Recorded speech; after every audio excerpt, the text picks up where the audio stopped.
على يدي، اصل هو لا خشاب واخد مكانته يعني، حتى وهو بيرقص في اي حته بيبقى واخد المساحه بتاعته. على فكره يا جماعه عنده قصدك رقصه. برقص يا جماعة. لا عنده رقصه بتكلم بجد. الدودة برضه. اقسم بالله لو شفته من اخر حته في العالم عنده كده.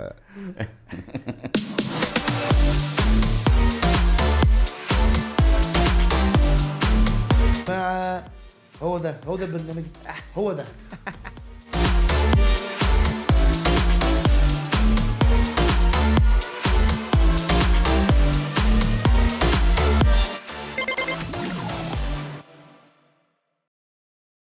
والله انا كريم خشاب من كايت لوب. صاحب باسل قال لي تعالى نهزر فجيت اهزر يعني. مش حاجه.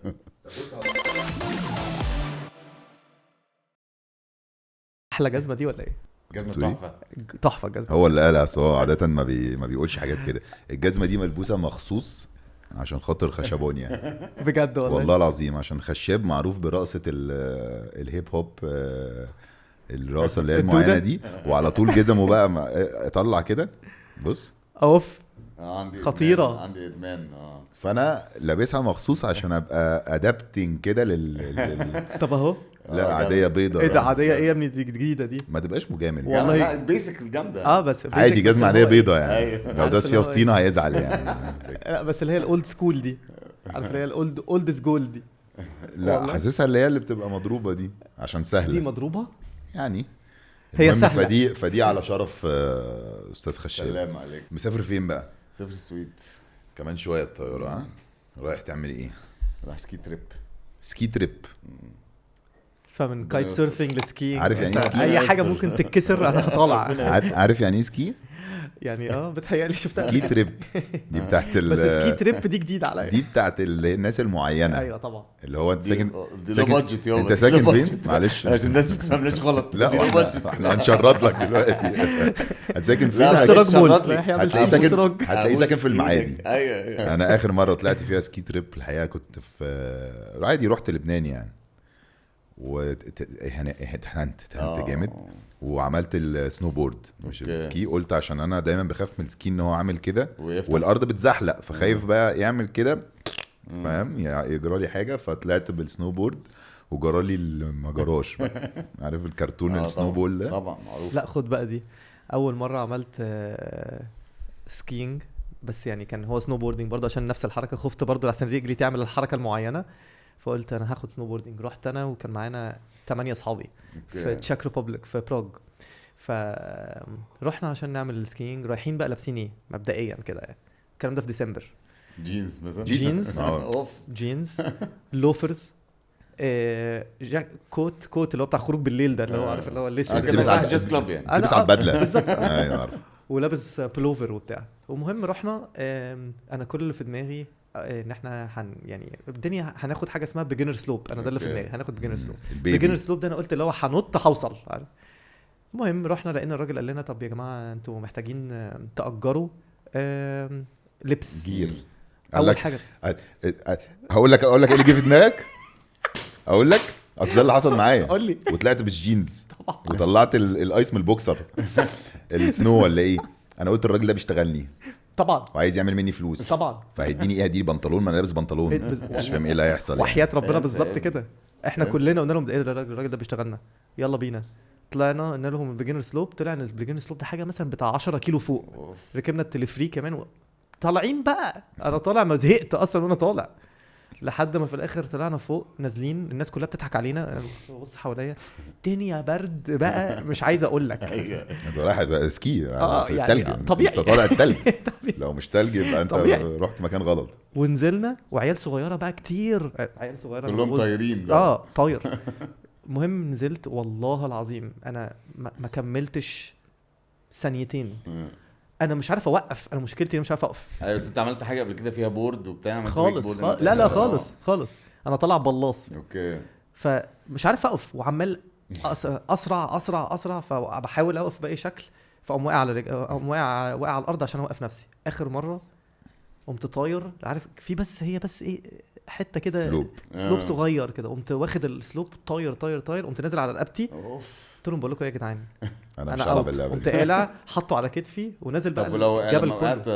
التلج كان كثيف يعني وقعت؟ لا. اوف. ايس ايس، أوه. عارف اللي هو بتاع السراج مول بتاع زمان ده اللي انت نزلت يا مان هموت. هو اخر السراج مولا مش عارف ايه اللي كان واكس، وداه. ده كان واكس تقريبا. صابون ايوه عارف؟ كان واكس. ده كان عندنا في المعادي في البندر برضه في فاميلي، مش كان في فاميلي لاند باين ولا ولا لا انا قديم في السكينج. ازيك يا خشبونيا؟ ازيك يا بسيكو؟ اخبار كايت لوب ايه واخبار الكايت سيرفنج ايه والله لذيذه جدا، الرياضه قاعده بتكبر وداخله اولمبيكس هي كمان. بالتالي انت من اول الناس اللي دخلوا الكايت سيرفنج في مصر. لا بص، ما اقدرش اقول ان انا من اول الناس اللي دخلتها مصر، لان هي موجوده من زمان جدا، بس كانت الاجانب كانوا مكتشفين السبوتس في مصر قبل المصريين. لا يعني كان الاجانب بيجيبوا الجير بتاعهم ويجوا يلعبوا في بالظبط مصر كده. بس ما كانتش في مصر يعني ما كانتش موجوده قوي. في ناس قبلنا طبعا، بس احنا انا ممكن اقول ان احنا لعبنا دور كبير قوي ان المصريين عرفوا الرياضه وبقى ليها ديماند، بقى في العده موجوده، بقى في سبلايرز كتير في مصر، بقى في الحاجات دي كلها، فاهم قصدي؟ وبقى في كمان اللي بيصلحوا كل حاجه، الريبيرز كل حاجه. خلاص بقت خلاص انت اوبريشن زي اي بلد في العالم من البلاد الجامده في بس انت عارف ان احنا في الكوميونتي المعين اللي هو بيسافر وبحر ووتر سبورتس وكده، كل الناس معتبراك ان انت يعني، في ناس انا اعرفها بيقول لك ان خشاب هو اللي دخل كايت سيرفنج في مصر. لا يعني ما اقدرش اقول انا بقول لك السمعه اللي طالعه لا دي حقيقه، لان انا يعني انا مش واحد ما لعبتش كايت سيرفنج قبل كده، بس ما تلعبش بالنسبه لي اللي هو ده كايت سيرفنج يعني كايت لوب. أوكي. يعني خشاب ده هو اللي دخل ده خلاص، هو بالنسبه لي ده هي كمان الكونكشن بين اسم المكان الكامب والرياضه مخليه الناس حاسه ان انت خلي بالك اسم كايت لوب ده اسم تريك في الكايت.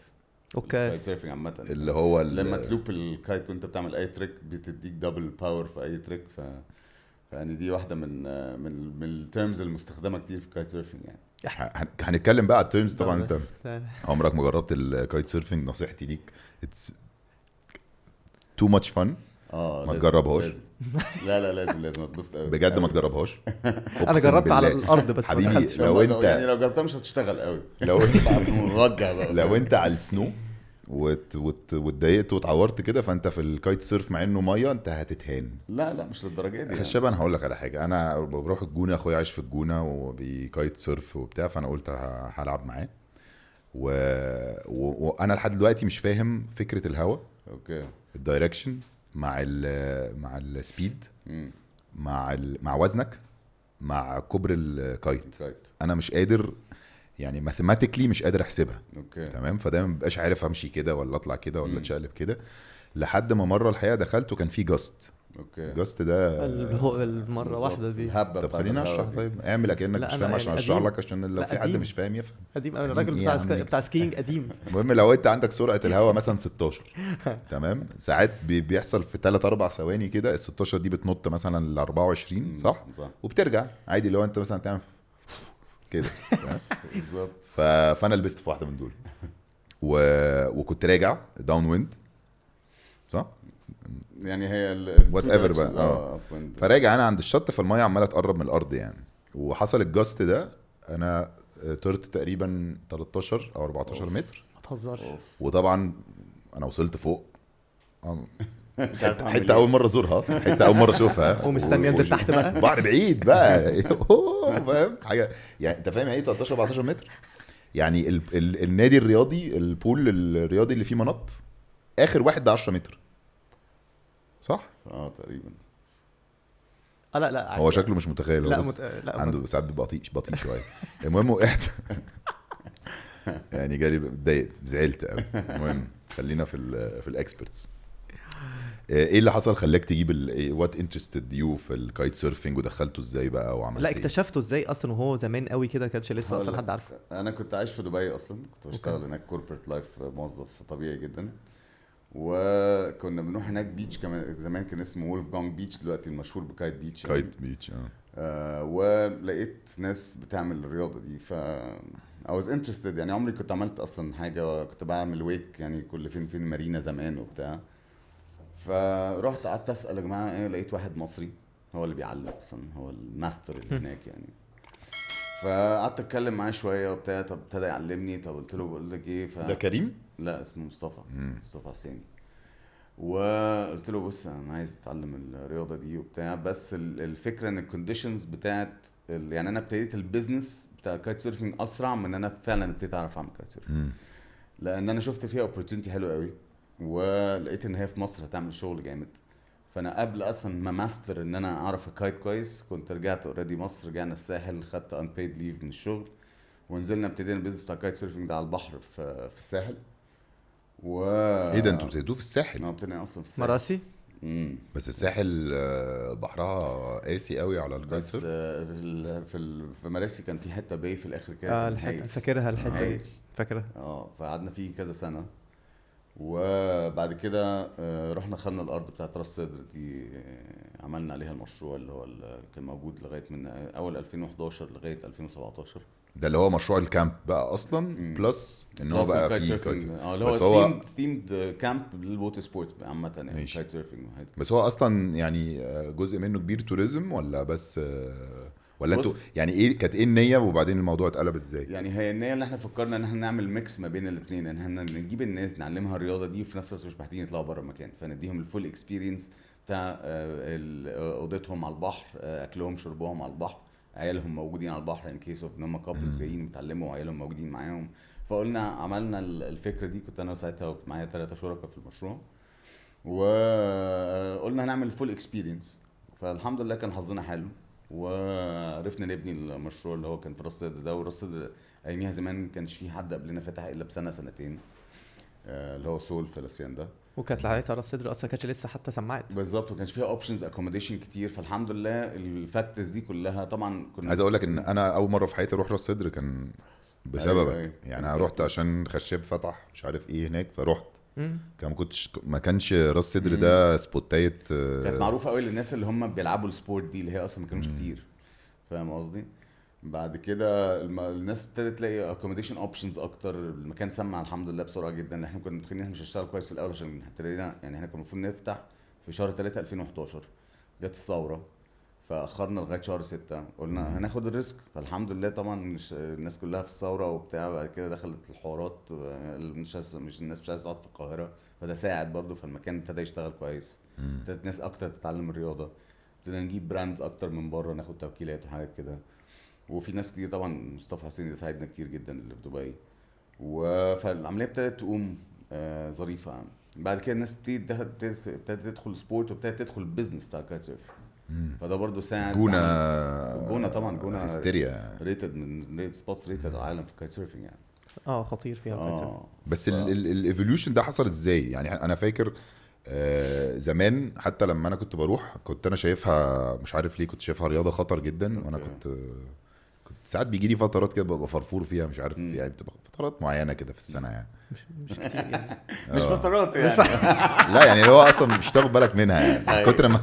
كتر ما الفتره بتعدي بسرعه ايه ده راجل قوي. حسب انت بتركز قد ايه. الاوبزرفيشن سكيلز عندك.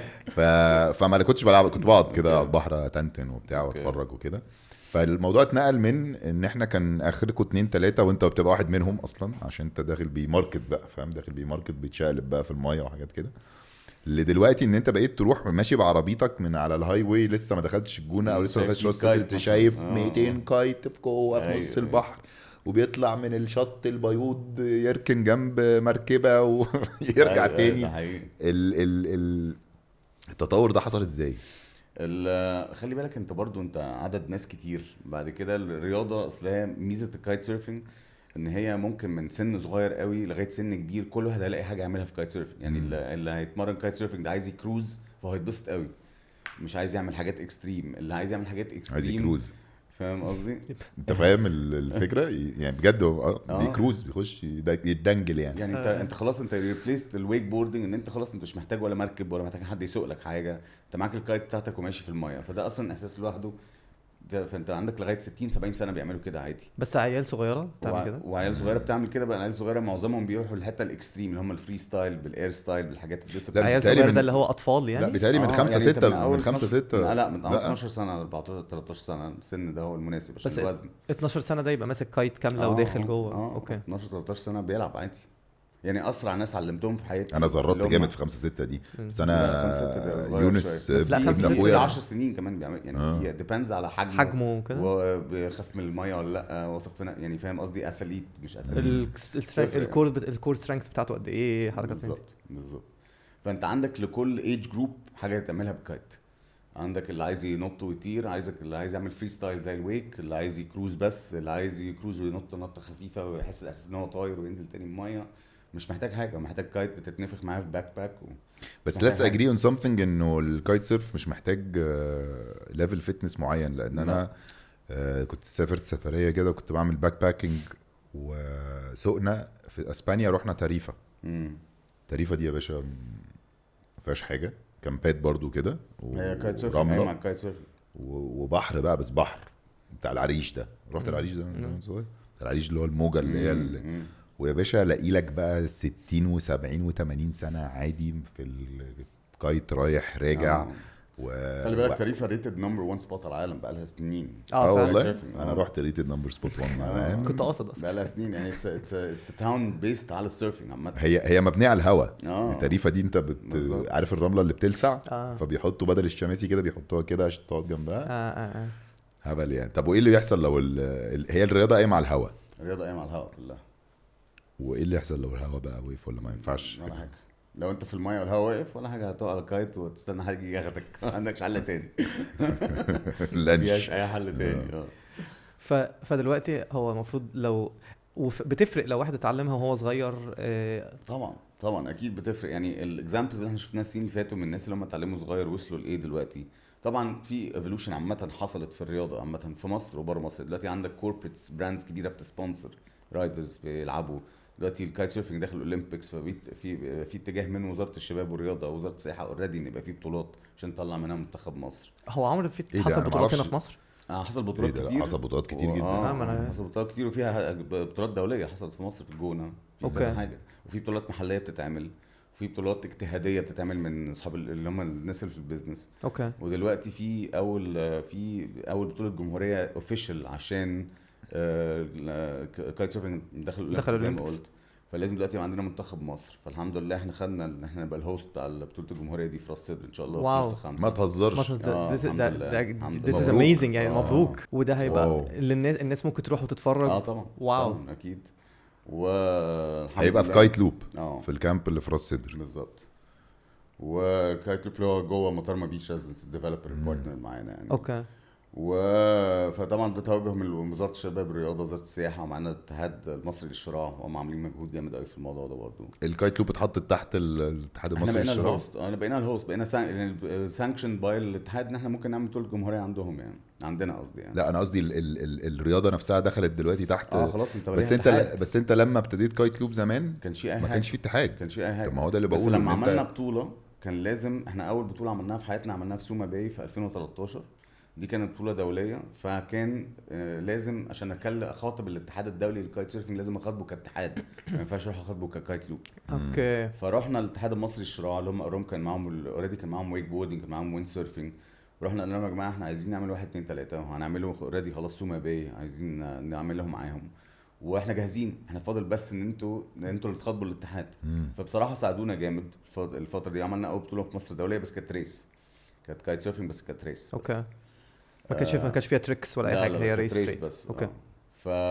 وكانت فيري سكسسفul. ويري نيوز جم صوروا وبتاع. كانت ظريفه جدا. طب وانت ايه علاقتك دلوقتي بالليله دي كلها؟ انا يعني يعني الاتحاد المصري هو طبعا وزاره الشباب والرياضه ووزاره السياحه هم الراعي الرسمي. والاتحاد المصري للشراع هو المنظم وانا الهوست. هم عملوا ابروفل ان المكان ده هو اللي ينفع يتعمل فيه بطوله الجمهوريه. بس انت الهوست بتاع بطوله الجمهوريه بالظبط. غير بره بطوله الجمهوريه بقى.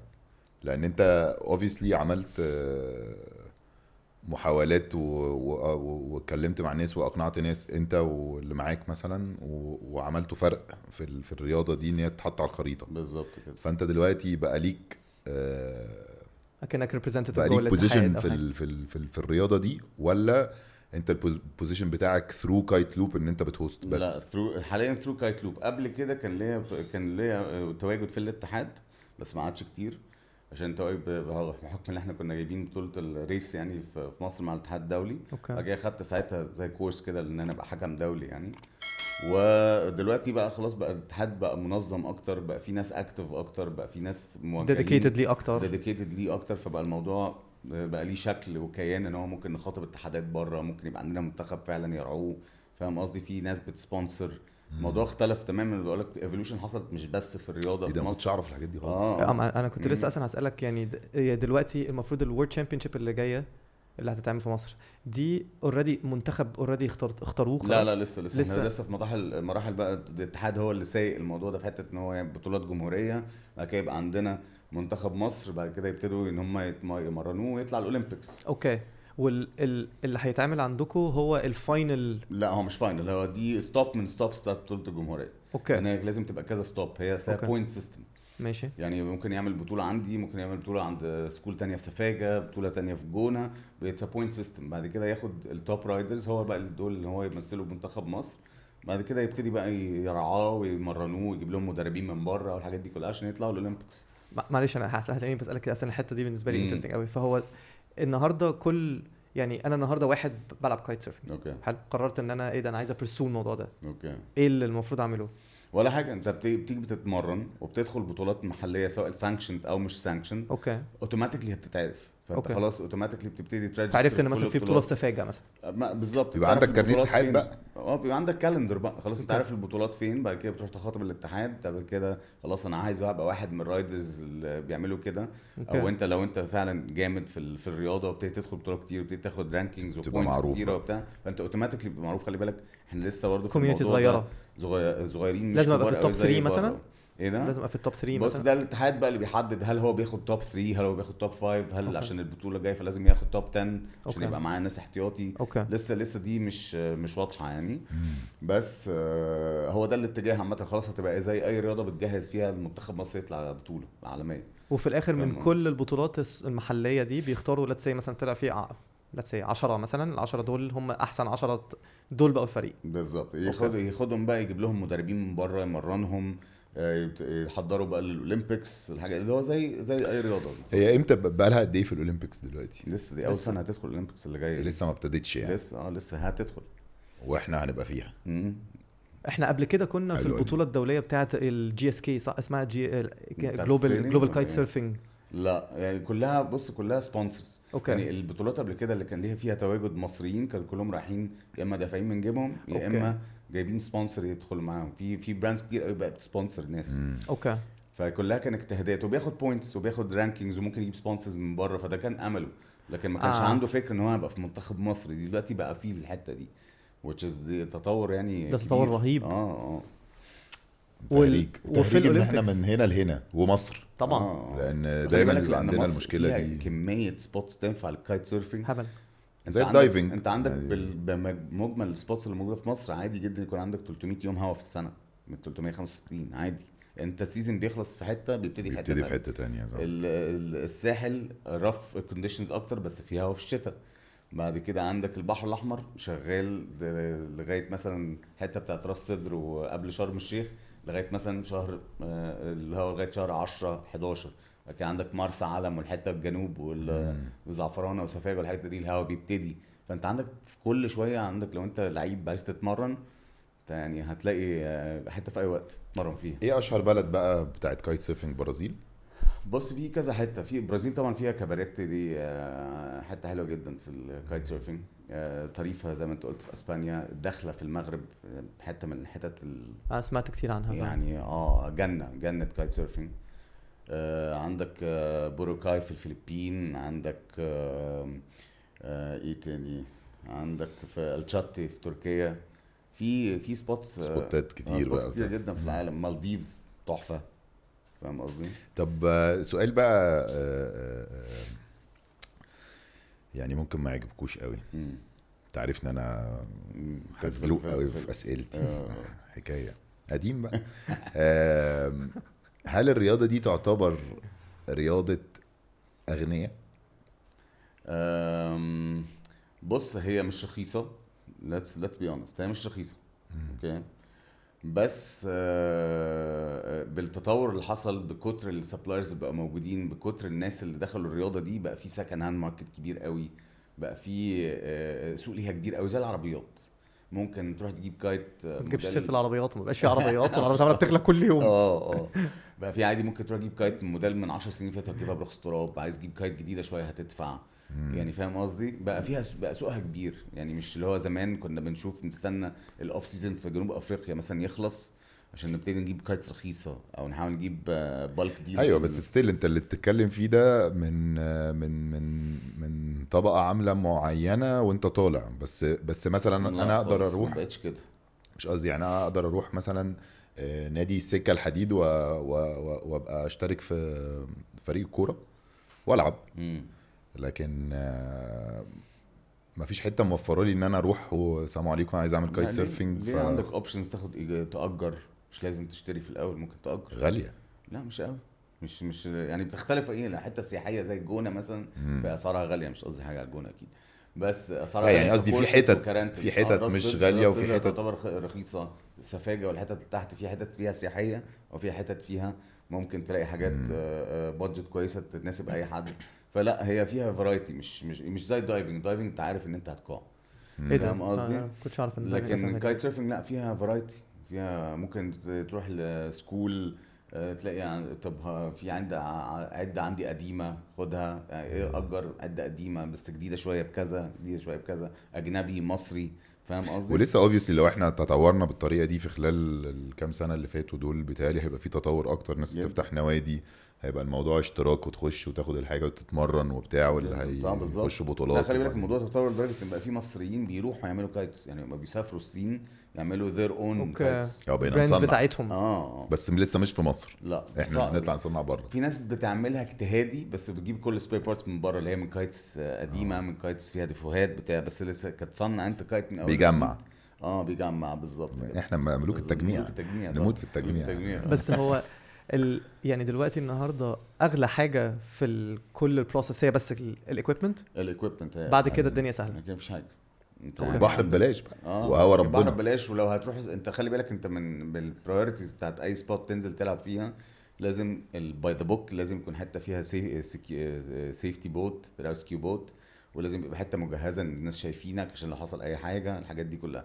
فانت ممكن تروح مثلا اي سكول او ريزورت او وات ايفر بتدفع زي بيتش يوز فبتبقى حاجه عبيطه يعني معاك الجير بتاعتك وبتاع بس. طب احكي لنا بقى ليتس سي ان حد بيتفرج دلوقتي وعايز يخش الليله دي ومش عارف يخش منين ويعمل ايه. اوكي يعني بكونكلوجن كده بالراحه بمزاجك. يعني احكي لنا بالراحه ايه اللي ممكن يحصل عشان اوصل ان انا ابقى كايت سيرف واتمرن وكده. مبدئيا فيديوز. اتفرج على فيديوز. في فيديوز كتير قوي بروجريشن بيجنر 101 وات ايفر يو نيم ات موجوده. شوف لو هو انترستد في السبورتس اصلا ويتفرج على فيديوز قبل ما يروح ان هو ياخد قرار ان هو يتعلم. اتفرج على فيديوز لو لقاها انترستنج بالنسبه له يروح. بس ما يكتبش بقى كايت سيرف اكسيدنتس مثلا. لا عشان هيزعل. الاكسيدنتس في الرياضه دي باي اكسبيرينس. يعني كل الناس اللي بتلعب بقالها كتير كل واحد اتعور جامد او بتاع يبقى هو ما تبعش رول معينه من اللي انت خدتها في كورس. يعني انت ما تلعبش في ميه شالو قوي ما تلعبش في حته فيها ما تبقاش ظالم. انت شكلك اتكحوشت. لا انا ده مش اتكحوشت عادي. انا اتكحوشت. يعني انا نزلت مثلا الميه يمكن 12 مره اتكحوشت 8. خلي بالك ما ممكن تكون غلطتك. يعني ممكن تكون غلطتي. لا يعني مش غلطتك. ممكن تكون نازل بكايت سايز غلط كبيره. ممكن تكون نازل بكايت سايز بتاعها اصلا اكبر من المفروض تنزل بيه. هي بقول لك هي في رولز وريجوليشنز تتعلمها في الاول كده. ماشي اتفرج على الفيديوز بالظبط. وبعدين اتفرج على فيديوز get to know the general rule behind it. فكره السبورت ازاي فكره الدايركشن اللي انت بتمشي perpendicular على اتجاه الهواء دي. انت الناس متعوده ان هي بتتشد بمركب فبتمشي لقدام. لكن الكايت مختلفه تماما. انت الكايت بتمشي perpendicular على اتجاه الهواء. فانت في الاول ما بتجمعش يعني ايه. فاهم يعني ايه الكايت تبقى perpendicular على اتجاهك وجسمك 45 degrees وبتمشي كده. فيفهم الايديولوجي بيهايند ات. هي دي اللي انا لسه مش فاهمها لحد دلوقتي. ومش هتفهمها غالبا. والله ما فاهمها. يقول لك خش اب ويند اهو يعني داخل اهو. طب شفت في دايما من كل الناس اللي انت كنت دايما بييجوا يتعلموا، كان في دايما سبورت معينه لو حد بيلعبها بيلاقي ان الدنيا سهله ان هو يترانزيشن لكايت سيرف؟ يعني تصدق لو قلت لك ان اصعب ناس علمتهم او عامه علمناهم في تركي كايت لوب اللي هم جامدين في رياضات مائيه فعلا. يعني في رياضات، يعني الويك مثلا. الويك هو لو هو جامد في الويك، هو جاي لك هو عنده السنس بتاع البورد على الميه، هو جامد اوريدي بيفليب وكده، فهو عشان تغير له البودي بوزيشن بتاعه ان هي بتشد لقدام للجنب دي مأساة. وعشان تغير له وعشان المنتاليتي، تغير له الايجو بتاعه. الايجو فاهم قصدي؟ والله العظيم هي دي اللي انا بدور عليها. فدي كانت مأساة. الناس اللي مثلا بتلعب الحاجات اللي بيست على الهواء زي السيلينج زي الويند سيرفنج زي كده، عندهم سنس الهواء، فدول اسهل ناس تعلموا في العالم. بلس العيال الصغيره عشان بيسمعوا.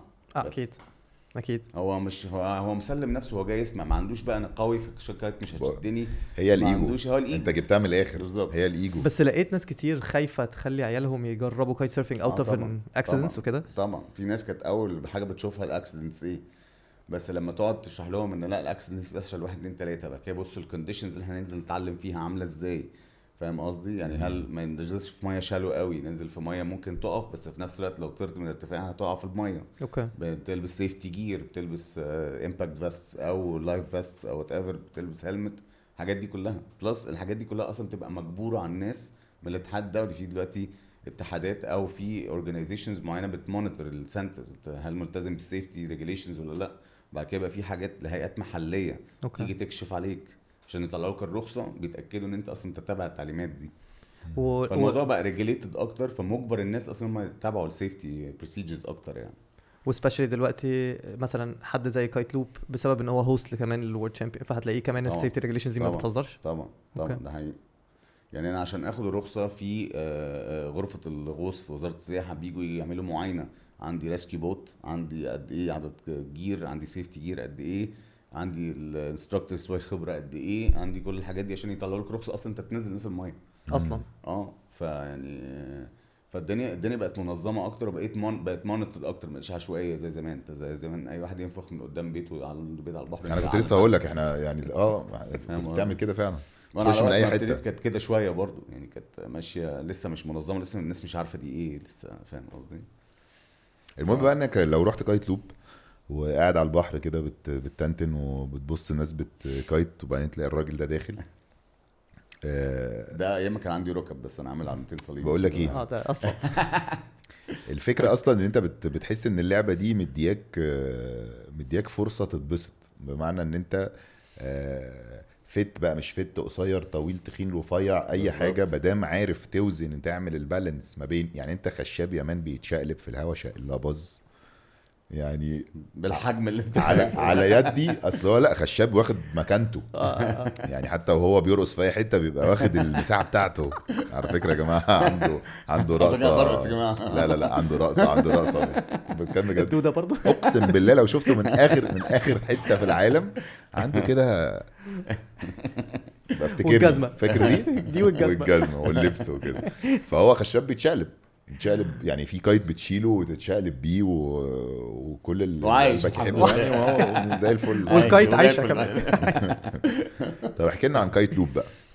والله كايت لوب الحمد لله رجعنا تاني ان شهر 12. لا احكي لنا الاول بس قبل ما ترجع تاني على كايت لوب. لان انا فاكر غير ان احنا اصحاب، انا فاكر انه جه وقت كده واتعمل اصلا كامبين على السوشيال ميديا، على فيسبوك وعلى الاماكن اللي هو بليز برينج باك كايت لوب ومش عارف ايه، واسمحوا لهم. حصل دراما كده معينه، حصل مشاكل كده في الهوجه بتاعت الاراضي والحوارات اللي كانت بتحصل في البلد دي، وكان للاسف ورق الارض عندنا ما كانش مظبط، وصاحب الارض كان عليه مشاكل.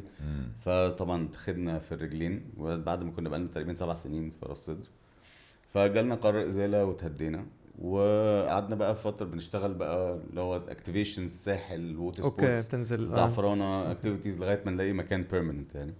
والحمد لله ربنا كرمنا السنه دي في مطارما بقى، في مطارما بيتش ريزيدنس. الحمد لله. الناس بس كسرتك الحته اللي هي بتاعت لما شويه طبعا شويه يعني. فاكر ان احنا مره كنا قاعدين بنتكلم قال انا راجع دبي اصلا. كنت بفكر فاكر وبعد كده هو- مش معايا فلوس بقى اروح المطار، مش جيب طياره. مش معايا فلوس اروح انا راجع انا نفسي بس بفكر ارجع دبي.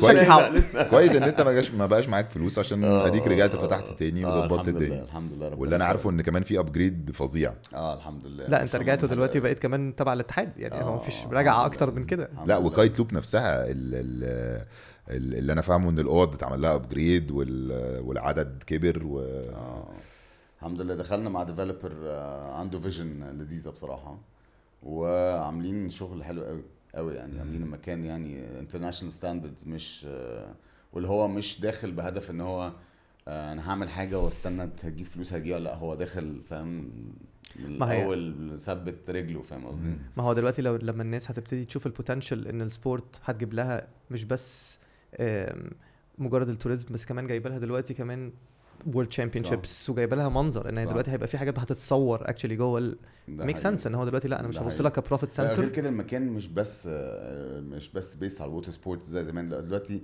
it's a full experience, it's a full resort. انت عندك المكان بتدخل فيه بولز، فيه ريلاكسيشن بول، في ريستورانت جامد، في يعني في اوبشنز يتعمل حاجات كتير. which is حاجه كبيره. رايح- انا ناس رايح يعمل سكي يا مان في السويد. أيوة. فلوس يابا وبولز وحاجات. ربنا يستر. ربنا يستر. انا هقفلها لك النهارده. ربنا يستر. اخبار السياحه ايه بقى؟ والله السياحة منتعشة، بس لسه مش في راس صدر قوي.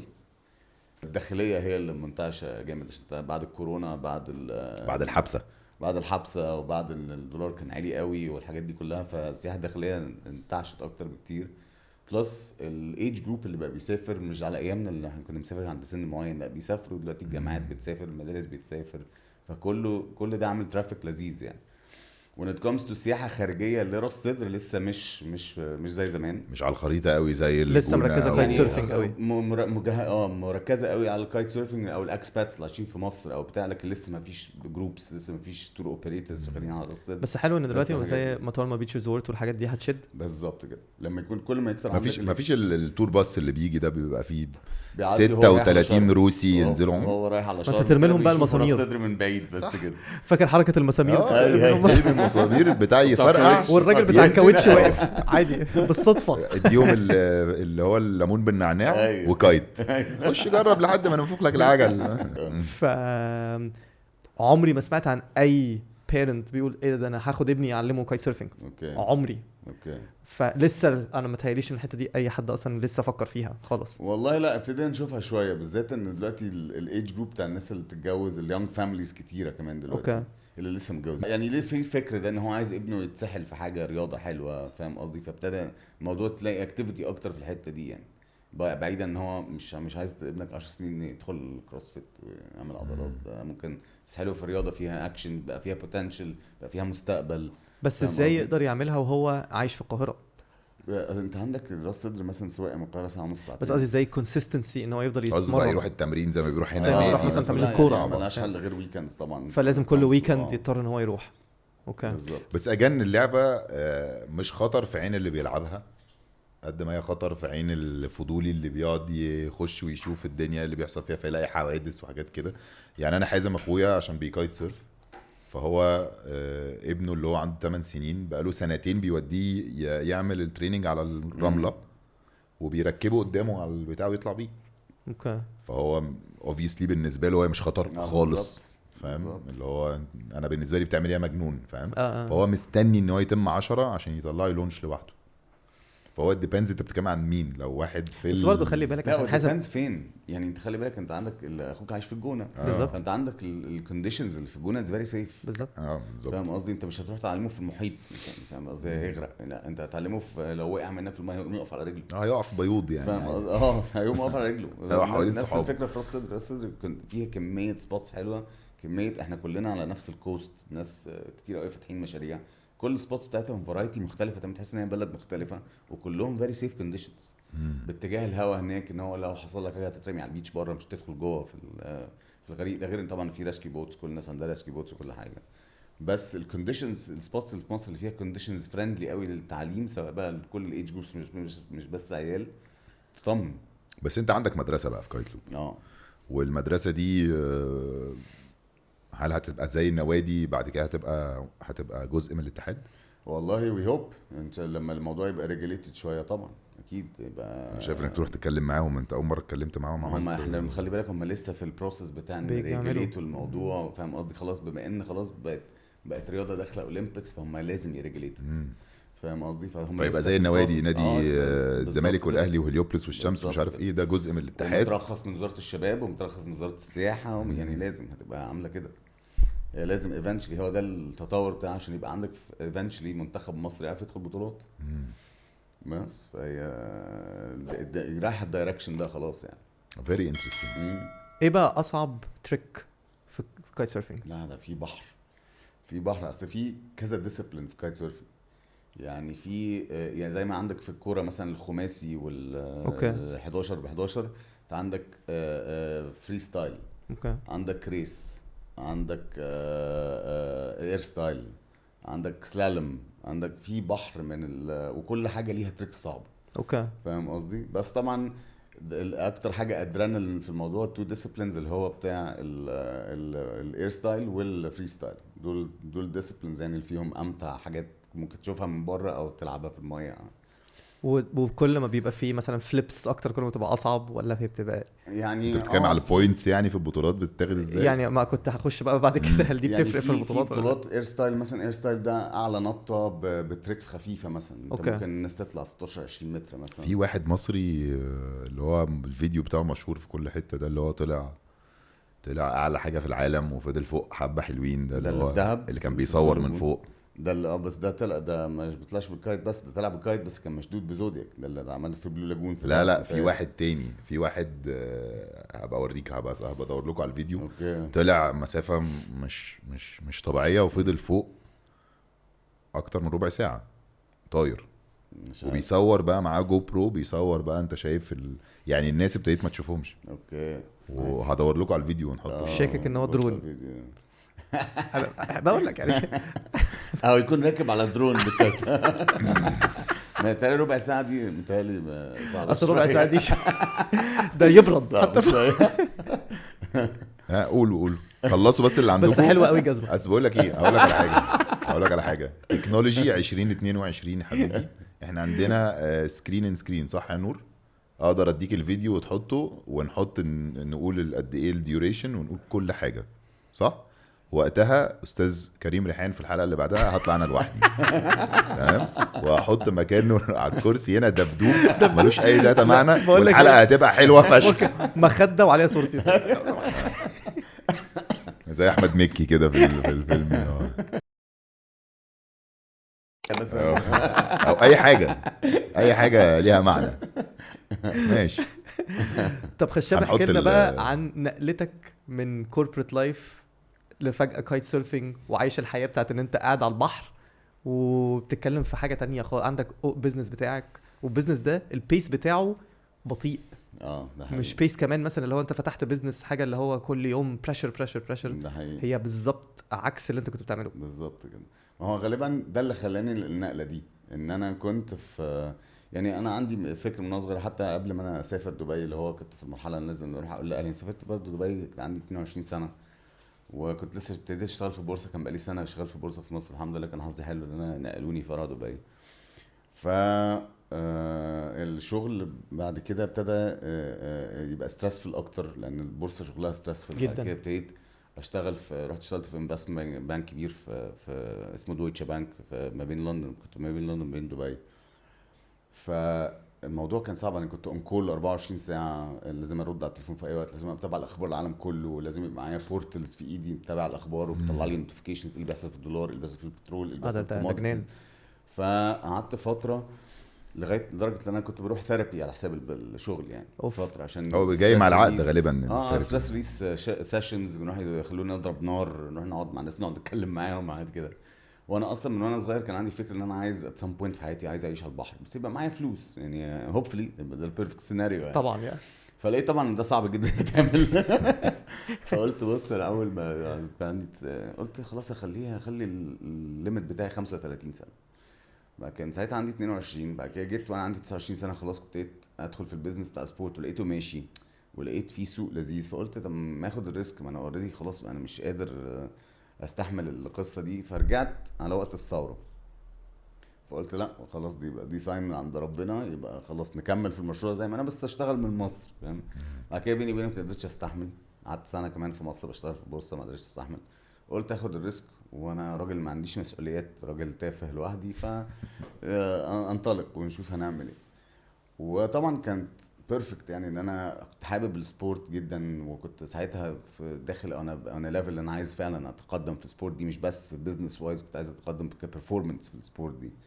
كنت بقعد اذاكر كل يوم، اصحى اذاكر وانزل الميه اشوف اجرب تريك دي، واطلع واتعور واطلع ويوتيوب فيديوز ويوتيوب فيديوز، واكتب انا كنت بعمل ايه غلط وبعمل ايه صح وبتاع. كان عندك جورنال وبتاع وبترجع تبص عليه. وطبعا ما اقدرش اقول لك اللي انا قفلتها، لا انا ما وصلتش ل 15% 20% من الناس الجامده دلوقتي وصلته يعني، بس كان باشن بتاعي ساعتها دي، بلس الباشن بتاعي ان انا اصلا الهوسبيتاليتي، بحته ان انا عايش الناس اكسبيرينس لذيذه، يمشوا من عندي قالوا المكان لذيذ، بسطنا، الاكل حلو والحاجات دي كلها.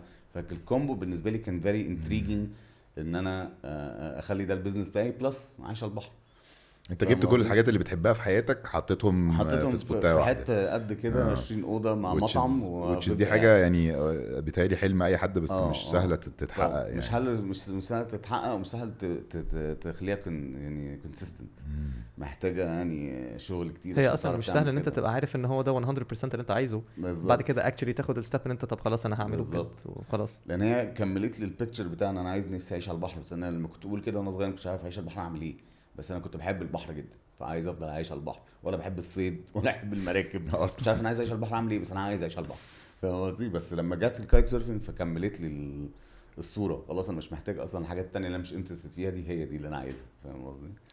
انت وانت صغير كنت عايش في القاهره ولا؟ وانا صغير كنت عايش في القاهره، بس كنت بسافر مع اهلي كتير سينا، ونروح كامبات ويرموني على البحر واقعد في خيمه. فانت اهلك هم اللي زرعوا فيك بقى الحته دي. اهلي زرعوا فيا الحته دي، كان بيروحوا بساطه كتير قوي من زمان، نشوفهم راجل كان بساطه خطيره، اصحاب اهلي واخته وبتاع، فكنا بنروح من ايام ما بساطه ما كانش فيها حاجه غير خيم وبتاع، فكان زرعوا فيا الحته ان انا ترمي على البحر دي وهعرف اتعامل فاهم قصدي. هركب خيمتي، هتقع، هنام في سليبنج باج، هطلع ادخل الحمام في اي حته يعني، فزرعوا فينا الحته دي. بس ده معناه ان اهلك كانوا يعني قدام، لان الناس كانت تطلع بساطه في الوقت ده.